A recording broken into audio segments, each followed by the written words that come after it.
Ever feel like you're on the outside looking in when people talk about how massive companies fund their ambitious projects or, when the stock market news rolls in? Mm. It can feel like a secret club with its own complicated language. Yeah, Well, you're not alone, and today we're cracking open that world a bit. that's right. We're taking a deep dive into the primary and secondary securities markets. Think of it as understanding the very mechanics behind how businesses grow and how investments flow.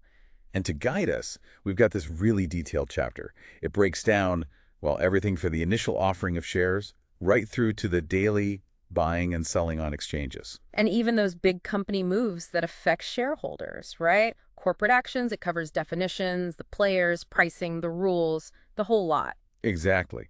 So our mission today is to pull out the most crucial and frankly interesting bits for you, making sense of the jargon so you walk away with a solid picture of how these markets actually work. Sounds good. Where should we start? Okay, let's get started right at the beginning. The primary market. That's when a company needs to raise money from, let's say, outside investors. Yeah. For the first time, yeah. What's the core idea? Simply put, yeah, the primary market is where companies raise capital directly from investors. They do this by selling new securities, could be equity, shares, or it could be debt, like bonds. Okay. The key thing is investors are buying these straight from the company itself. So if we hear terms like new issue market or a company going public, that's basically primary market activity. Exactly. New issue market is just another name for it because it's all about that first sale. And going public, that's the big step, offering shares to the general public for the first time, moving beyond just private owners. Right, stepping onto the public stage. Now, this chapter we're looking at, it outlines several key functions of this primary market. What are some of the really important ones? Well, one of the biggest is providing access to wider markets and investors. Think about it. A company might start with just a few funding sources. Right, like angel investors or venture capital? Precisely. The primary market opens the door to a much, much larger pool of capital, and potentially that means getting funding on better terms. It can really fuel growth in a way that other sources just can't.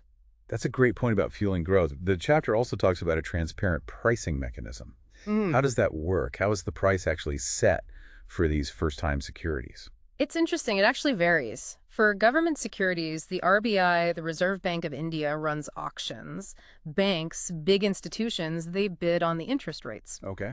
That competition determines the yield, and so the price. For company shares, though, it's often this process called book building. Book building, right. I've heard that term. Yeah, investment banks work with the company. They kind of test the waters, gauge investor demand within a price range. It helps find a price the market will, well, accept. It's more of a negotiation, really. So finding that sweet spot, okay. Another function mentioned is ownership diversification. Why is spreading out the ownership so important? Well, when new shares are sold, the original owners, the founders, their percentage stake goes down. Naturally. But the whole company, the pie, could be getting much bigger.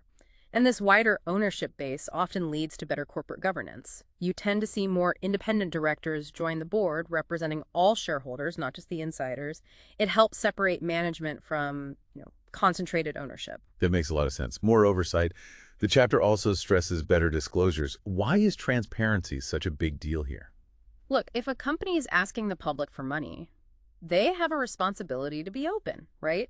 Regulations force them to share detailed info, financials, business plans, risks, everything an investor needs to make an informed choice. So it's about investor protection, fundamentally. Absolutely. Builds trust, helps money flow to the right places. Okay.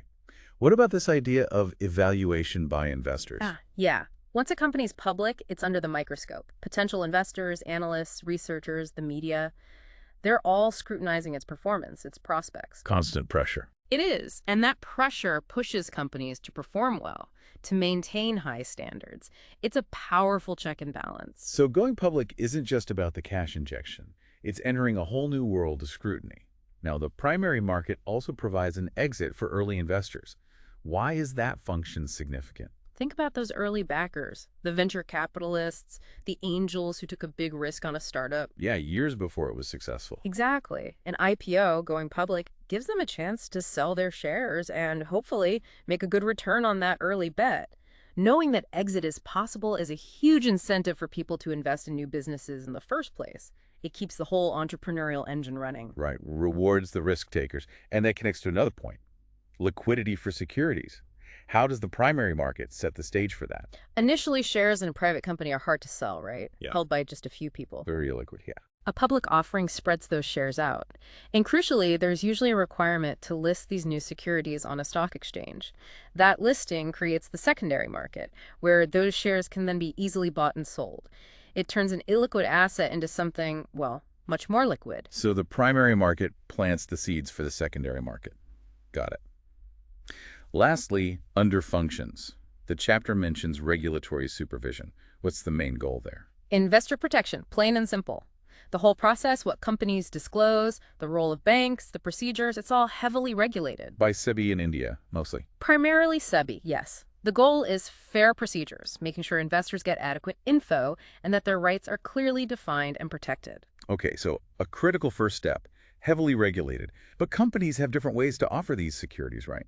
Can you walk us through the main types of primary market issues? Sure. Broadly, you've got public issues and private placements. A public issue is, like the name suggests, offered to the general public. That includes IPOs? Yes, initial public offers, IPOs, the first time an unlisted company sells shares to the public. And also further public offers, FPOs, that's when an already listed company sells more shares. Okay. An important note, both IPOs and FPOs can involve the company issuing new shares to raise capital or existing shareholders selling some of their shares, or sometimes a mix of both. Right. And what's a private placement then? That's different. Securities are offered to a smaller, select group, usually sophisticated investors like institutions, pension funds, insurance companies, that sort of thing. Unlisted companies often use this route. It's less complex than a full public offering. Okay. The chapter also mentions preferential issues and QIPs, qualified institutions placements. How do they fit in? A preferential issue is when a listed company offers securities to specific people or groups, again, on a private basis. It usually excludes things like employee stock options. A QIP is a specific kind of private placement for listed companies, targeting qualified institutional buyers, think mutual funds, foreign portfolio investors. It lets them raise funds quicker than a full FPO. Even promoters can sometimes sell shares via QIP. Interesting. And then we have rights and bonus issues, which are aimed squarely at existing shareholders. Exactly. A rights issue gives current shareholders the right to buy more shares, usually at a discount, in proportion to their holding, helps prevent their stake from being diluted. And a bonus issue. A bonus issue is basically free shares. The company gives existing shareholders extra shares, again based on their current holding. It's funded from the company's reserves, like retained profits. Okay, different ways to issue securities. Now, who are the actual issuers in the primary market? Oh, it's a really wide range. First, you have governments, central, state, even local sometimes. They issue government securities, GSECs. Generally seen as very safe, right? The safest, typically. You have short-term treasury bills from the central government, like 91, 182, 384 days, and longer-term bonds or dated securities from both central and state governments.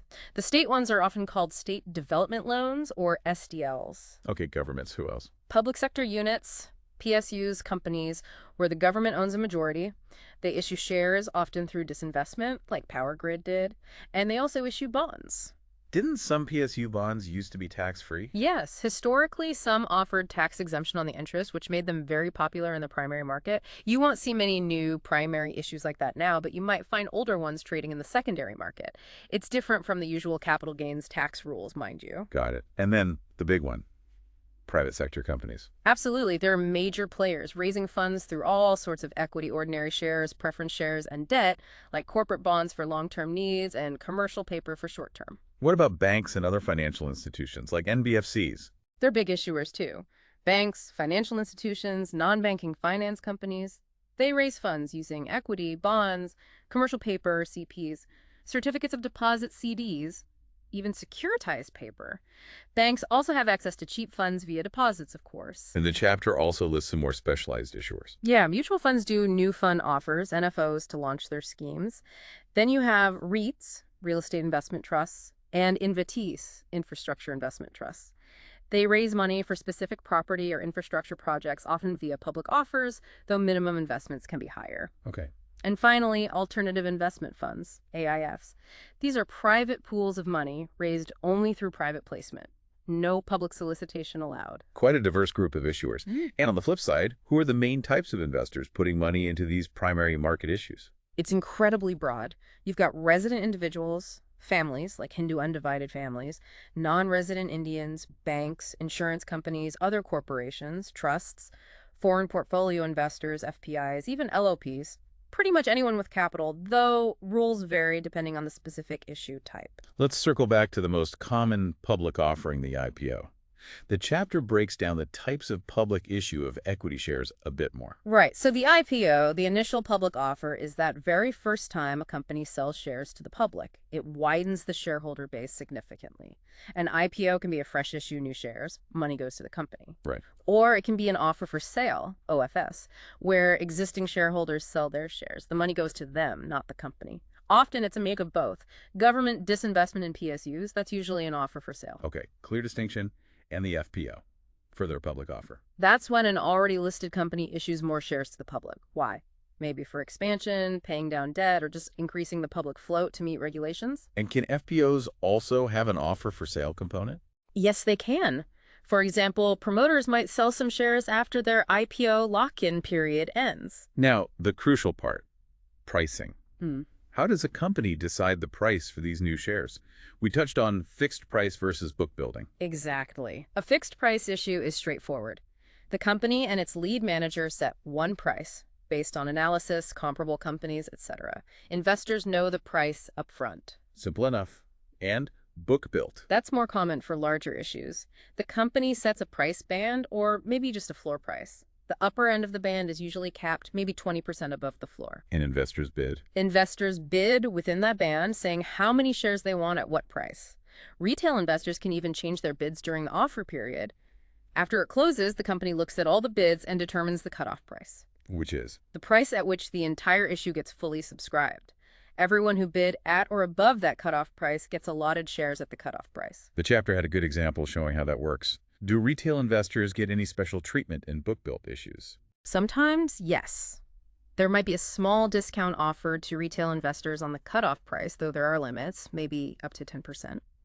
Also, portions of the issue are often reserved for different investor categories, like QIBs or mutual funds, to ensure wider participation. Seems like a fair system to find the market price.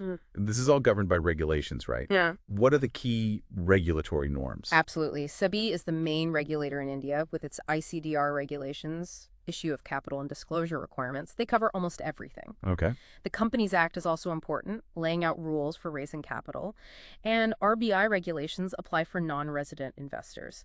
These rules cover eligibility like net worth, profitability, the whole process, timelines, how the money can be used. And disclosures are key. Continuous disclosure, yes. Yeah. And mandatory listing on exchanges. Some issues even get graded by rating agencies. It's all about transparency and investor protection. So if I, as an individual investor, want to invest in an IPO or FPO, what's the process? How do I apply? First, get the info, read the prospectus or offer document available on SEBI's site, the lead manager site. You'll also see ads, news reports. Okay. Then there is a subscription period, opening and closing dates. The key mechanism now is ASBA application supported by blocked amount. Right, where the money stays in your bank account. Exactly. It's blocked, not debited, unless you get shares allotted. It's much safer.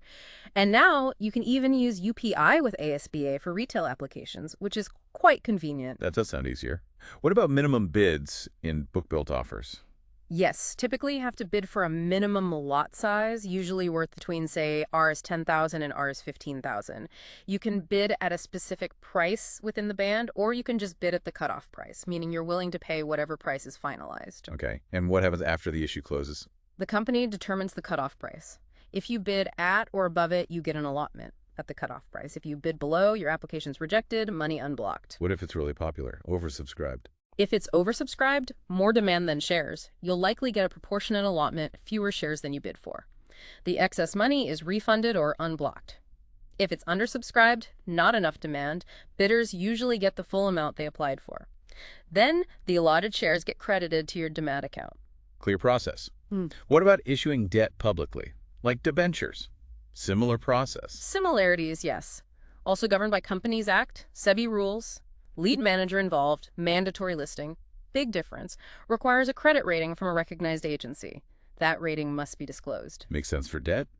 Anything else? Yes, for secured debentures, backed by assets, debenture trustees are appointed to protect the debenture holder's interest, ensuring the security is adequate.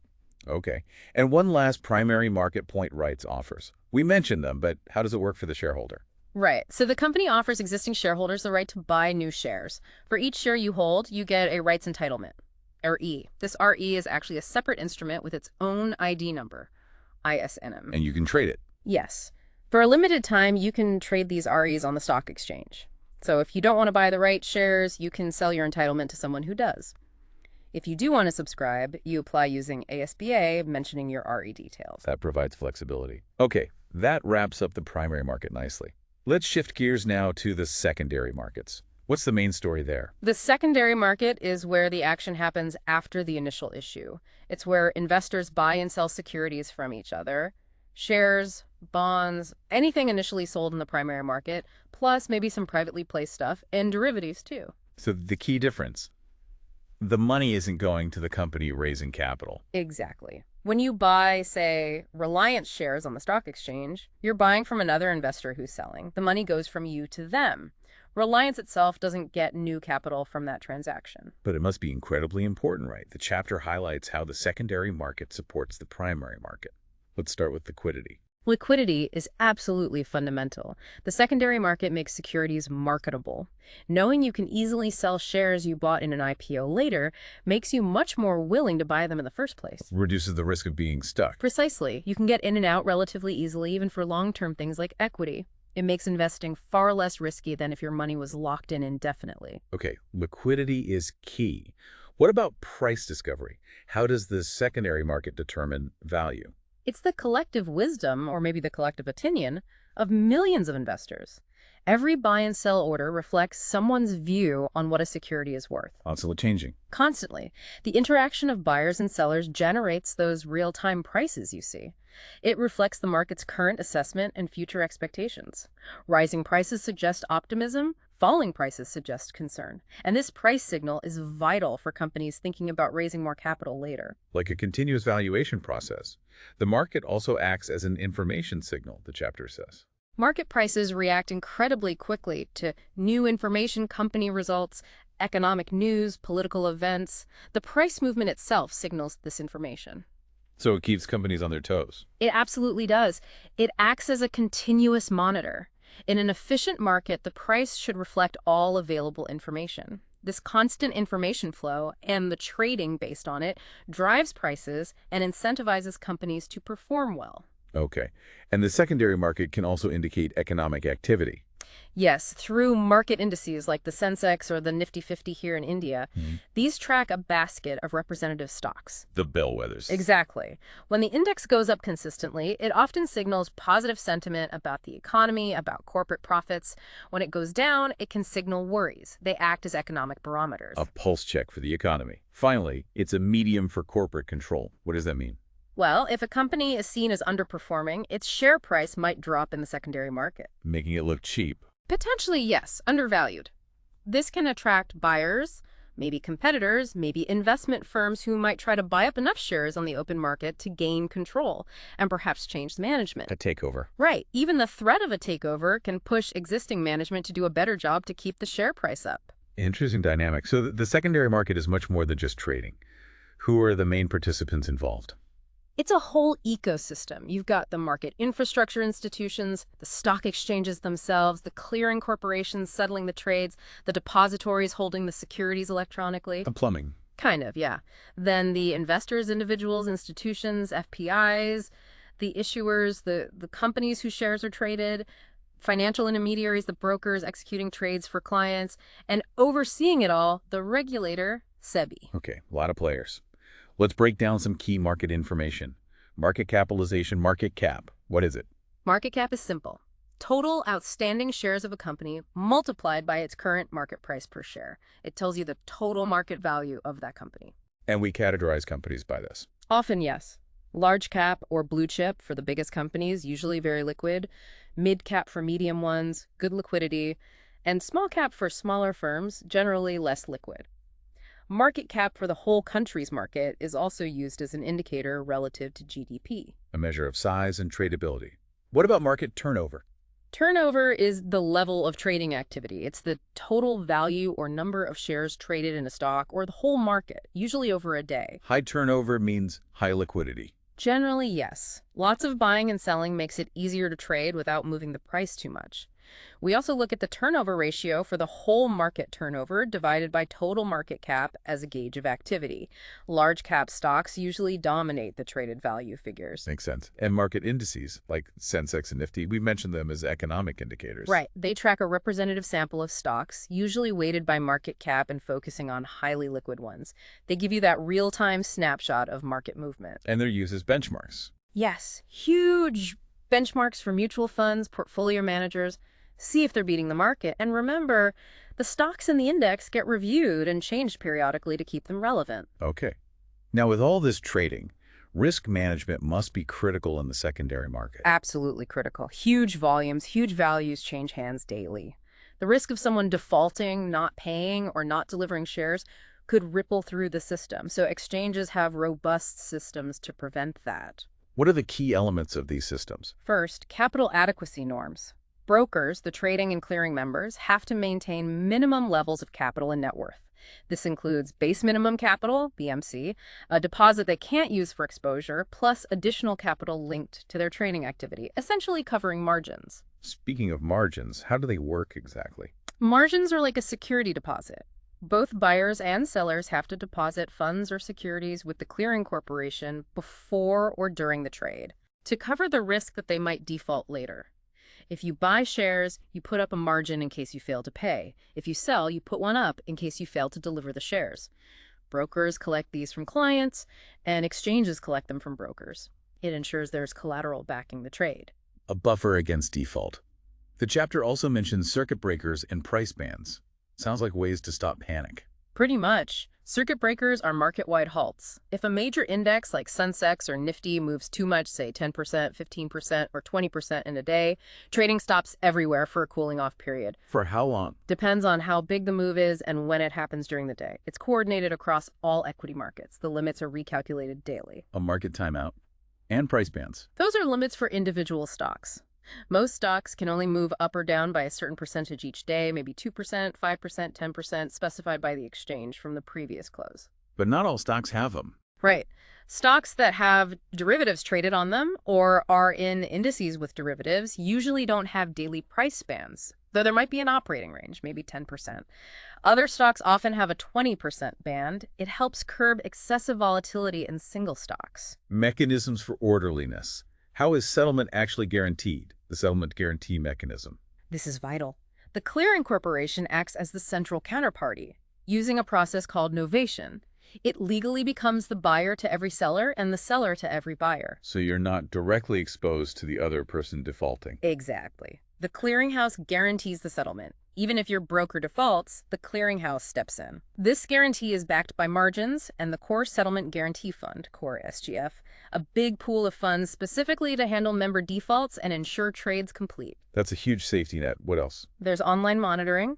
Exchanges have systems watching trading activity in real time. They look for abnormal patterns, members potentially exceeding their risk limits or having insufficient margins. So they can step in early. Yes, proactively. Tell a member to reduce positions, add more margin. They also watch news that might impact prices. Like surveillance. Yeah. What if a specific stock price just goes wild? That triggers price monitoring in action. Exchanges might impose special margins on that volatile stock, making it more expensive to trade. They could tighten its circuit filter limit or even shift it to the trade-to-trade segment. What's that? Trade-to-trade means no intraday netting. You have to take delivery if you buy and give delivery if you sell. It discourages speculation. Okay. And finally, inspection of books. Regular checks. Exchanges inspect their members' records annually, usually, to ensure they're following all the rules. Violations can lead to penalties. So continuous oversight. Okay. That gives a great picture of secondary market mechanics and safety. Let's move to our final section, corporate actions. What are these, broadly speaking? Corporate actions are things a company does outside its normal business that directly impact its shareholders. They affect the shares themselves or the shareholders' rights. Like dividends and bonus shares, which you mentioned earlier. Exactly. Also, rights issues, share buybacks, mergers and acquisitions, M&A, even delisting shares from an exchange.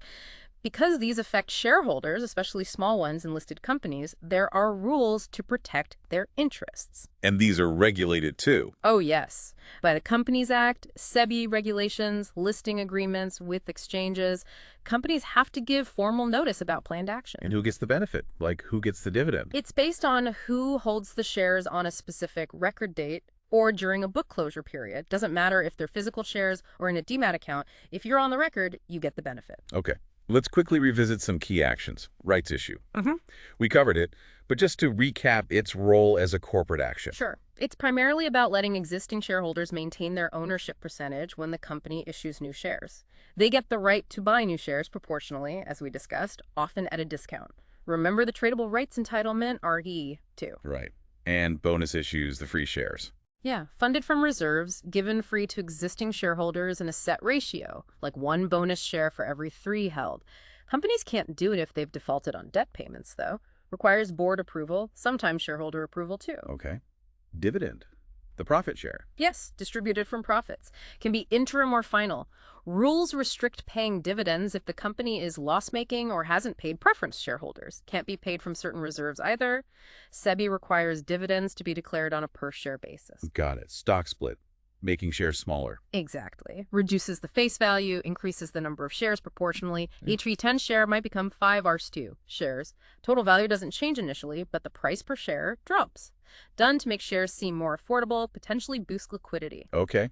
Share buyback. Why repurchase shares? Company uses surplus cash to buy its own shares back from the market. Reduces the number of shares outstanding. Can boost earnings per share, EPS. Support the share price, often seen as a sign the company thinks its shares are undervalued.